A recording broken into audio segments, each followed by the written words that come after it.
Good morning, good afternoon, or good evening, depending on where you are in the world. This is Augie of the Blago Blabber Podcast. Welcome everyone to another show. Final day of the Premier League. Competition is over. Now we kind of wait for Euro 2020 or Euro 2021, whatever you want to call it. That's kind of the next step. And then we also, for those people who enjoy qualifying for Champions League, Europa League, Conference League, that's also coming up very soon. So there's a lot of football to still kind of to be prepared for, I guess. And it's one of the few sports where the off season is really not that long. Feels like it's max a month. And in this case, it's for the players competing in the Euro Cup. It's something like 2-3 weeks, so you got to get back at it. But I want to talk about the, I guess, final match day. It's an end to Arsenal's very, very poor season. 2-0 win over Brighton, which is the only bright spot. Brighton, one of the teams that I really do dislike in this league. Tottenham obviously finish ahead of Arsenal by a point or two. Obviously not much to brag about this season, to tell you the truth. 7th and 8th, respectively, in the table isn't good enough for either team, especially Arsenal. Bigger ambitions this year. Bigger ambitions overall as a club. Good to see some players playing well the last 3 or 4 matches, although we could have used that earlier in the season, which is unfortunate. We've come this far, and we've kind of had nothing to play for today, really. The Conference League, but it's a competition that even if you win, you get to Europa League. It's not like you get a place in Champions League. It's just extra games in your schedule for next season, I guess, if you want to look at it like that. And I kind of wonder what the teams that play in the Big 5 leagues, I guess, if you want to call it that, I just wonder what kind of lineups they're going to be putting out there in qualifying.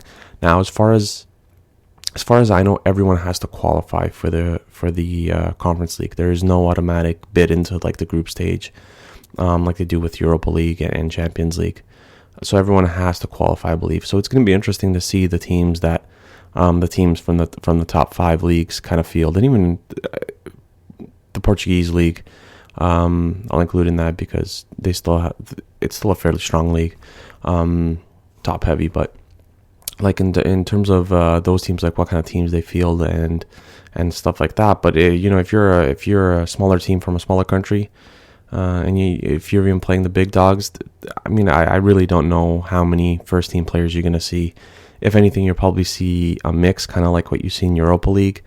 And then when the group stages roll around, I think it's going to be mostly U23 players. I can't see, guys like, I'm not even going to say Harry Kane because I don't even know if he's going to be there. But I can't see a lot of the guys from, the starting 11 featuring in any of the league matches or the group matches in the Conference League.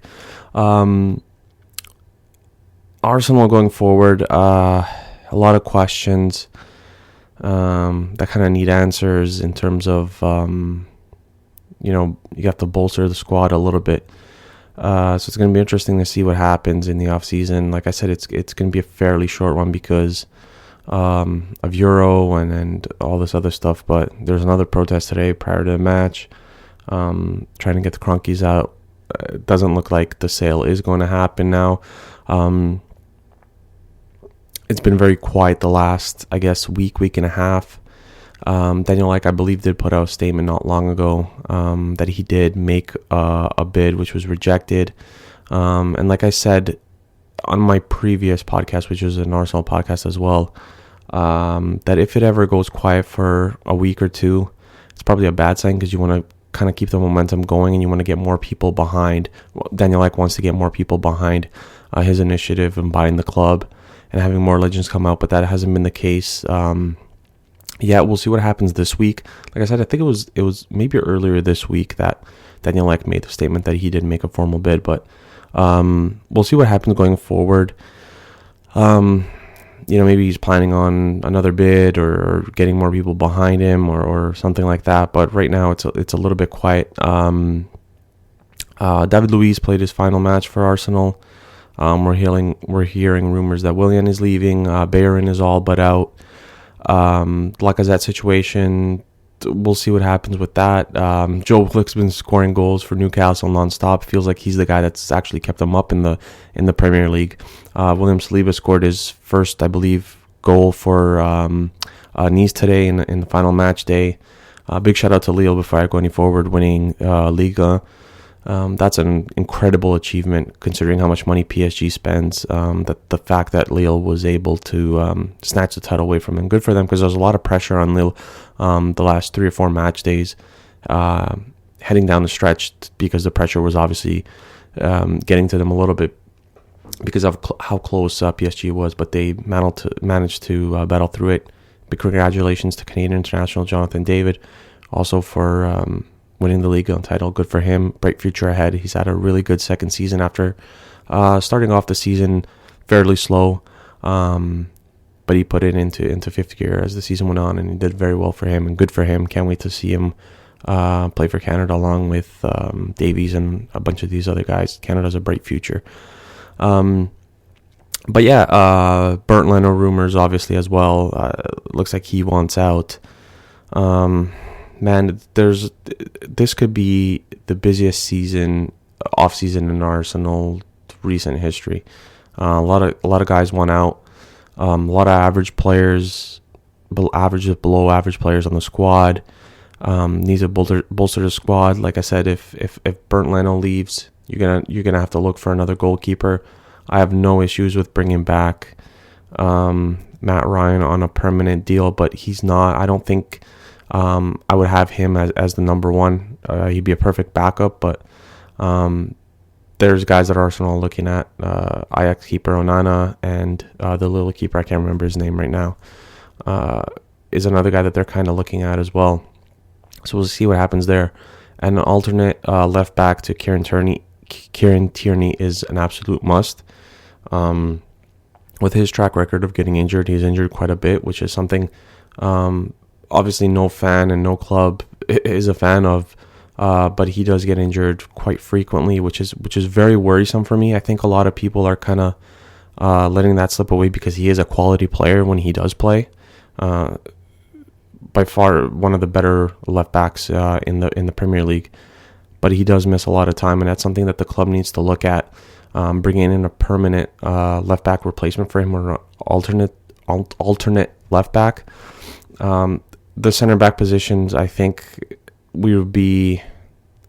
I don't know if we look to buy anyone there. We've spent the last 2 transfer windows buying guys at that position, William Saliba and Gabriel. And then you look at right back, Callum Chambers, he's impressed me in the time that he's played this season. He's able to whip in the ball very well from his side. So he's, depending on, I don't know his current contract, but he's someone I would keep at the club with the understanding that he is like an alternate back, not a starter. So right back, we'll see what happens. The Cedric Suarez, we'll see what happens with that as well. I would look into another defensive midfielder that you can kind of pair up with Thomas Partey. He was really good today. He's caught a lot of flack recently.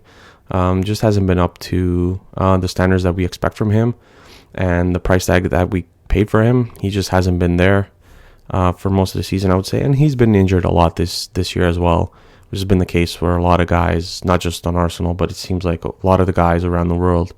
Like you even look at Eden Hazard, who's played, feels like a handful of games for Real Madrid, and looks like they're already ready to offload him this summer, according to some reports. So I would look for another defensive midfielder there. Willock's been scoring a lot, so I don't know if he fits the profile of someone who plays as a defensive mid. We'll see what happens with Martin Odegaard if we bring him back for yet another loan, which I would actually like.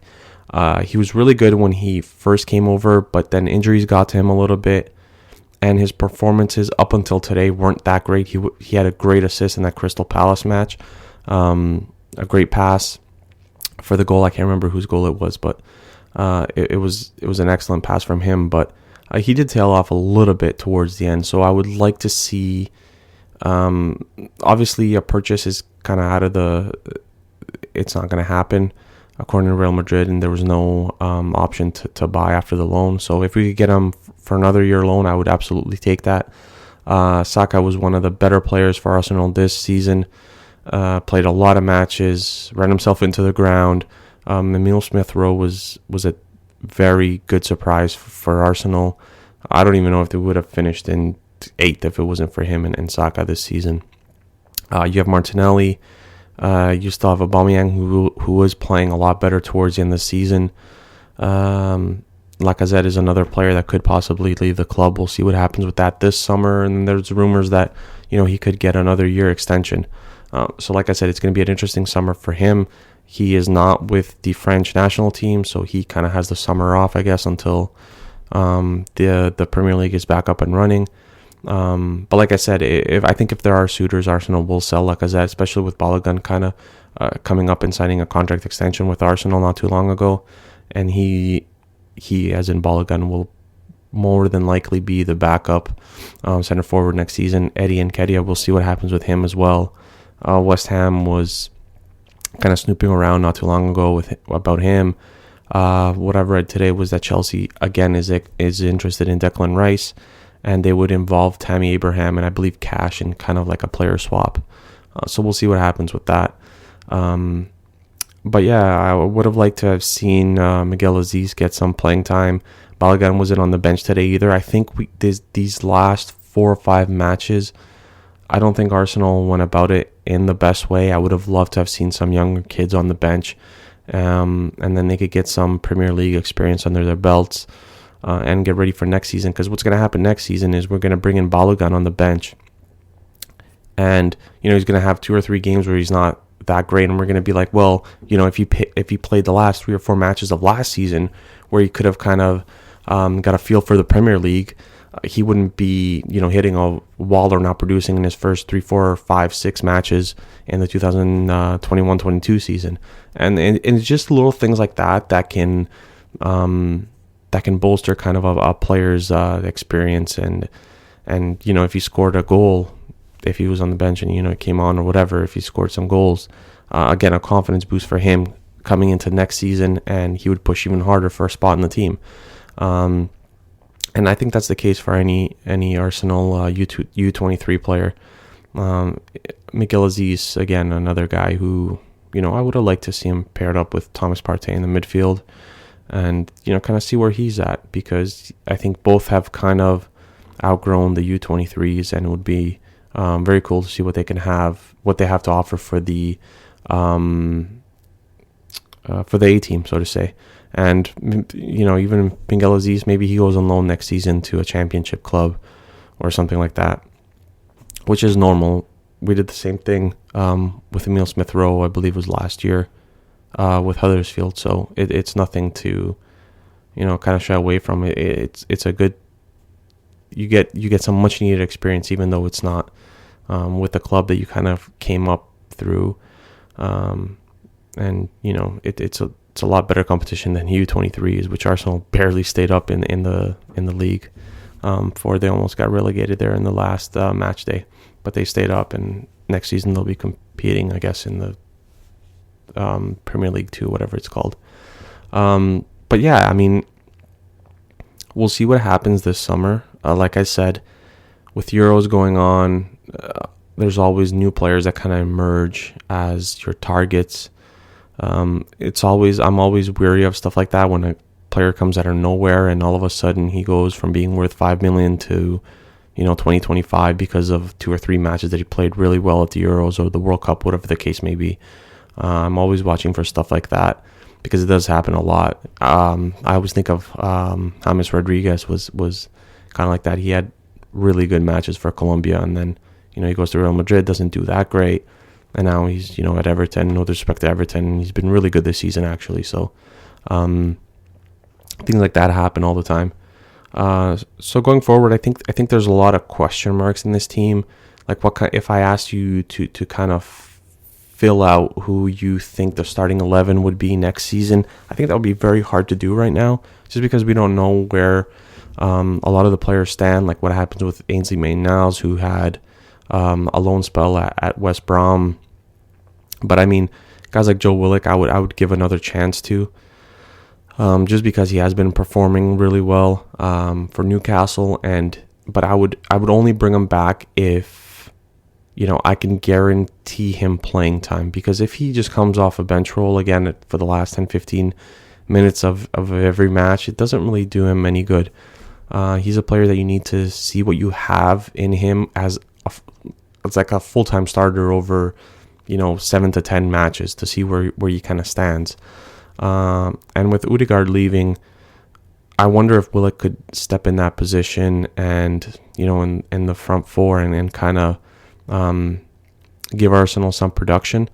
We'll see if Arsenal does sell. I think that they possibly could, even for 20-25 million euros. You can always use that money to fund for an alternate left back or defensive mid. Aouar again Lyon's player, has been kind of in talks with Arsenal again. His price has dropped a lot. I think read today that that Lyon was asking for something like 30 to 35 million, or maybe 25 to 30, something in that price range, where if you remember last summer, I think it was around 50. So yeah, and Lyon didn't have I don't want to say the best of seasons, but they kind of took a little step back considering where they were in Champions League last year. So we'll see what happens with that. But I do expect signings. Kroenkes they're implying that they will spend this summer, so we'll see where that goes. We've heard that before. But yeah, it's going to be a very interesting off-season ahead, as I said. There's a lot of question marks in this team. And going forward, we'll see where Arsenal stands, who they bring in, who they still sell. Will anyone leave, as weird as that sounds, apart from David Luiz, who's played his final match. But it's going to be very interesting to see where some of the players end up. And guys like Martinelli, because he is a player that it seems like all Arsenal fans love, but the management just doesn't seem too high on, I guess, if I can use that. He's a player that I would have, in the starting 11 almost every match day, because he gives you so much energy. And he's still only 19, 20 years of age. So I mean, even if Martin Ødegaard doesn't come back, he can maybe slot into those positions. The thing is, we don't really even know where he plays his best football. There was some rumors that they're kind of working him into center forward. Well, with Aubameyang still there and Balogun coming up and Lacazette still on contract and Eddie Nketiah still there, and there's too many guys vying for pretty much one position. So that's why I said I wouldn't be surprised if Eddie Nketiah gets sold and Lacazette leave this summer, and then maybe you go with Martinelli as the backup to Aubameyang. And as soon as Aubameyang hits a bit of a rough patch, you throw in Martinelli as the center forward, and you have Balogun kind of waiting in the wings. But he can play a lot of different positions, like center forward, left wing, right wing. So we'll see what Arteta's plans are with him next season. And I think Arteta will be with the club starting next season. And if it goes bad, by December, I think he could get sacked. But right now, I can't really see Arteta getting sacked. I feel like he's the Kroenkes man right now as the manager, and I don't really know how much is out there to even replace him. So that's another situation to kind of follow. I know 2 or 3 weeks ago there was a lot of talks about, is he even gonna stay? But it looks like Arteta will stay as of right now. And like I said, if things do go sour, by the time December rolls around, which is kind of around the time Frank Lampard got sacked, I guess, December, February, and that's when Tuchel took over and kind of change their season up. We'll see where Arteta is, how the team performs, and if he stays with the club. So that's it for today's episode. Thank you guys for listening, and I'll talk to you again another day.